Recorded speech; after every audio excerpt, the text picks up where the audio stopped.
हजारों ख्वाहिशें ऐसी कि हर ख्वाहिश पे दम निकले और बड़े बेआबरू होके तेरे कूचे से हम निकले। लगता है कुछ ऐसा ही हाल भारतीय जनता पार्टी का संघ शासित प्रदेश पुडुचेरी में होने जा रहा है।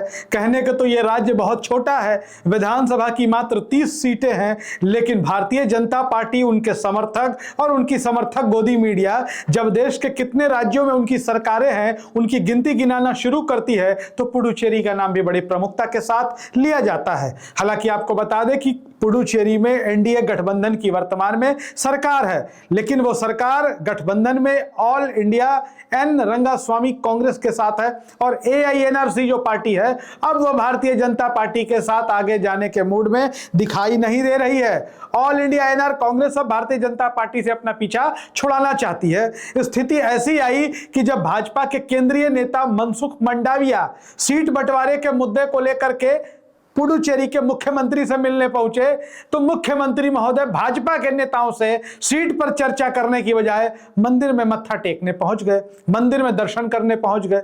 अब भाई मंदिर में दर्शन करना भी जरूरी है, ईश्वर का आशीर्वाद तो दुनिया के हर क्षेत्र में काम करने के लिए और सफल होने के लिए जरूरी है, लेकिन यह ईश्वर का आशीर्वाद भारतीय जनता पार्टी के साथ गठबंधन टूटने की कवायद के साथ ही समाप्त हो जाएगा।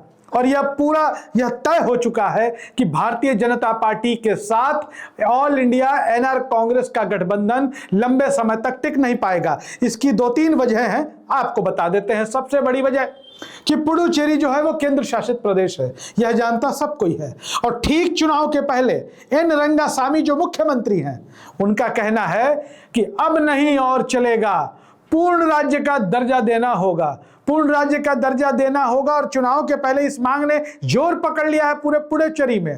पुडुचेरी की जो जनता है वो अब जुमलेबाजी के फेर में रहने के मूड में नहीं है और इस बात को एन रंगासामी समझ रहे हैं।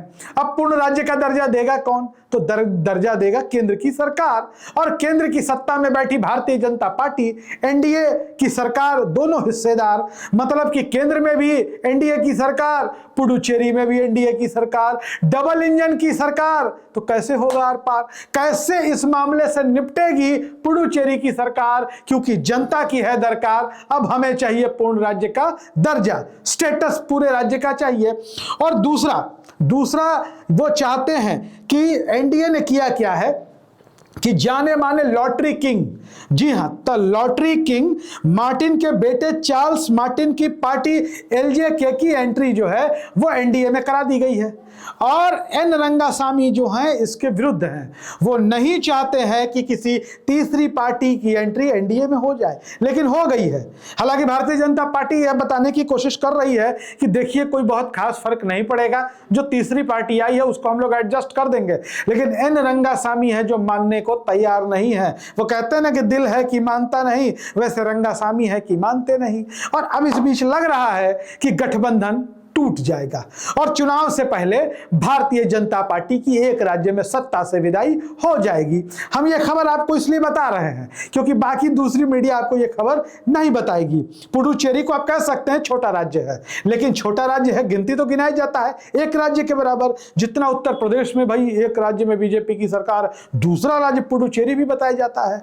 तो राज्य छोटा हो बड़ा हो, गिनती में तो सब गिनाया जा रहा है। गोवा भी छोटा ही प्रदेश है, गोवा एक शहर है लेकिन उसको भी गिना जाता है। दिल्ली भी एक शहर है, उसको भी गिना जाता है। तो ऐसे में पुडुचेरी की हम बात कर रहे हैं। अब तीसरा रास्ता जो है एन रंगासामी देख रहे हैं, मतलब भारतीय जनता पार्टी को छोड़कर एन रंगास्वामी तमिलनाडु की पार्टी जो नई पार्टी बनी है टीवीके, थलपति विजय की, उसके साथ गठबंधन करना चाहते हैं। यानी कि एक तीसरा मोर्चा, जो सत्ता जिस पार्टी की है वो टीवीके के साथ अलायंस करना चाहती है, कांग्रेस के साथ उनका गठबंधन नहीं होगा। अब कांग्रेस की भी बात बता देते हैं।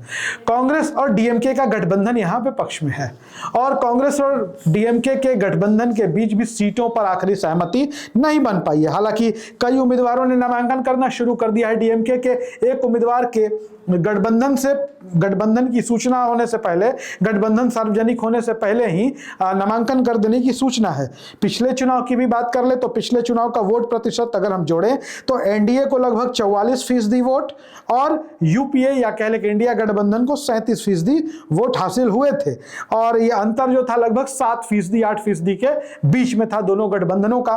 लेकिन वहां चूंकि आबादी बहुत कम है, पुडुचेरी की जनसंख्या उतनी, जैसे दूसरे राज्यों में 1% वोट का स्विंग बहुत छोटा बड़ा होता है, इन प्रदेशों में 8% का स्विंग जो है कोई बहुत बड़ा नहीं होता है। और अभी वहां जो वर्तमान स्थिति है, जो सत्ताधारी गठबंधन है एनडीए का, उसमें टूट फूट होने वाली है। भारतीय जनता पार्टी को सरकार से आउट किया जा सकता है, गठबंधन से आउट किया जा सकता है, और टीवीके के साथ ऑल इंडिया एनआर कांग्रेस का गठबंधन हो सकता है। दूसरी तरफ विपक्ष में कांग्रेस और डीएमके का गठबंधन होगा, और तीसरा मोर्चा भारतीय जनता पार्टी बनाने का प्रयास करेगी। यही है पुडुचेरी का गणित। बता दें कि 9 अप्रैल को वहां मतदान होना है, और मतदान से पहले अभी नामांकन के कुछ ही दिन बचे हैं, लेकिन पूरी पिक्चर जो है अभी स्पष्ट नहीं हो पाई है। लेकिन कई राजनीतिक विश्लेषकों का कहना है कि पुडुचेरी इस बार चौंका सकता है। पुडुचेरी के नतीजे चौंकाने वाले होंगे। आपको हमारा वीडियो कैसा लगता है और आपकी भी राय क्या है, कमेंट बॉक्स में जरूर लिखिए। धन्यवाद।